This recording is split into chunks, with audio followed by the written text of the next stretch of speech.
12 তারিখ 2টা ভোট। কয়টা ভোট? একটা হায়ের পক্ষে।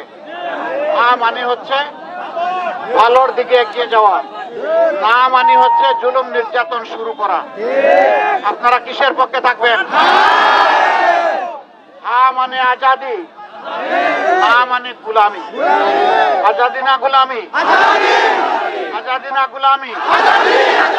তাহলে ইনশাআল্লাহ আমরা 12 তারিখ প্রথম ভোটটাই শক্ত হাতে হায়ের উপর বসাবো ইনশাআল্লাহ। দ্বিতীয় ভোট ইনশাআল্লাহ যেখানে 11 দলের পক্ষ থেকে যে প্রতীক দেওয়া হয়েছে ওইটা আমাদের সকলের প্রতীক, ওইটা ঐক্যের প্রতীক, ওইটা ঐক্যবদ্ধ বাংলাদেশের প্রতীক। সেই প্রতীকের পক্ষে ইনশাআল্লাহ আপনারা থাকবেন আমরা আশা রাখি। আমরা কি আপনাদের কাছ থেকে একটু ভালোবাসা আশা করতে পারি? আমরা কি একটু সমর্থন আশা করতে পারি?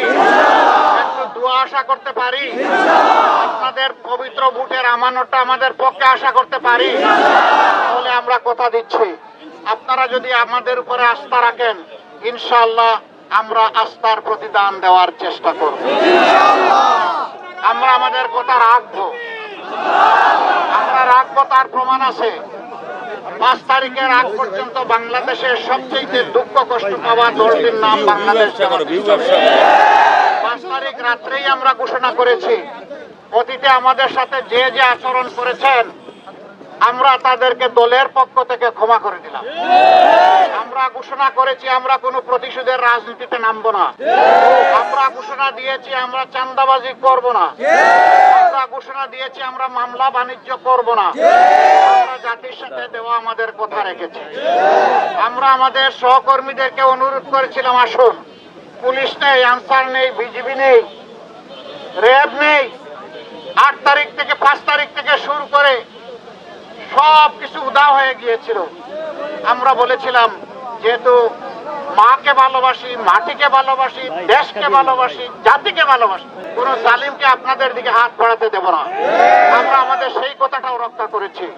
তাহলে আগামী দিনের একটা বৈষম্যহীন, একটা পারস্পরিক হিংসা মুক্ত ঐক্যের বাংলাদেশ, সবগুলা শিশু এবং সন্তানের জন্য আগামীর বাংলাদেশ আমরা গড়ার ক্ষেত্রে দৃঢ় প্রতিজ্ঞ।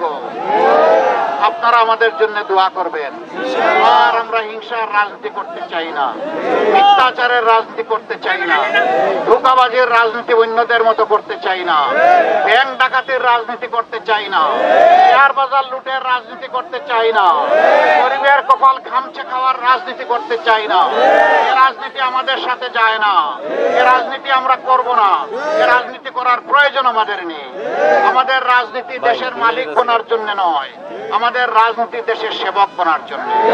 আল্লাহ যদি সেই সুযোগ আমাদেরকে দেন আমরা দেশবাসীর প্রতি কৃতজ্ঞ থাকব। মহান আল্লাহর দরবারে দোয়া করি 12 তারিখ যেন একটা সুষ্ঠু নির্বাচন অনুষ্ঠিত হয় এবং সেই নির্বাচনের মধ্য দিয়ে অতীতের সমস্ত বস্তা পচা রাজনীতির কবর রচনা হয়ে নূতন রাজনীতি এবং নূতন সূর্যের জন্য উদয় হয়। খবরের কাগজ, নিখাত, নির্ভীক, নিরপেক্ষ।